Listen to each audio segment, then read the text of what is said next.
RH52, Angel Parosa sa Camp Crame. Coming, Angel! Angel! Umaga, Jerry at Anthony. Tuloy ang selebrasyon o paggunit ng ika-35 araw ng PNP o PNP Day dito sa Camp Crame. Kabilayan ng absence o pagiging no-show muna ni Pangulong Bongbong Marcos habang siya nagpapagaling o nagpapahinga wala sa mga public appearance, wala nang ma-diagnose last week. Timing din itong selebrasyon ng PNP Day. Isang araw ngang matapos ma-promote ng 32nd PNP Chief, isa ng full-fledged Police General Jose Melencio Nartates Jr.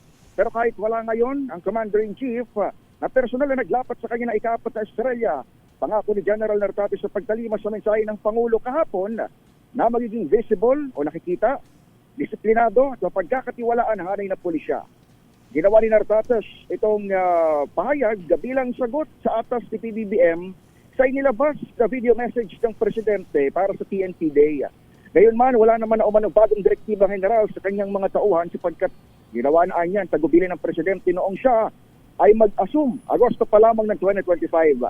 Halos 5 buwan ding nagsilbi sa acting capacity si Nartates habang hindi pa lumalagta ng retirement ang sinumdan niyang chief at ngayon MMDA General Manager Nicolas Torre III. Sinubukan natin nga ng reaksyon, General Torre, pero hanggang ngayon ay wala pang tugon dito sa nasabing pangyayari. Sa bahagi ng 32nd PNP Chief, binigyan din niyang retirado na si General Torre, bagamat kasama pa rin sa serbisyo publiko sa bahagi naman, of course, sa MMDA. Membro ng PMA Class of 92, nakatakdang mag-retire si General Nartates Marso ng 2027, kasabay sana ni General Torre kung hindi siya lumagda ng optional retirement.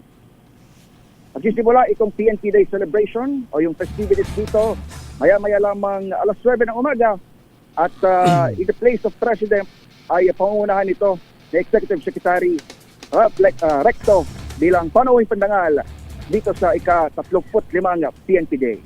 Live mula rito sa Camp Crame, ako si Edniel Parrosa ng DZRH. Una sa Pilipinas, una sa Pilipino.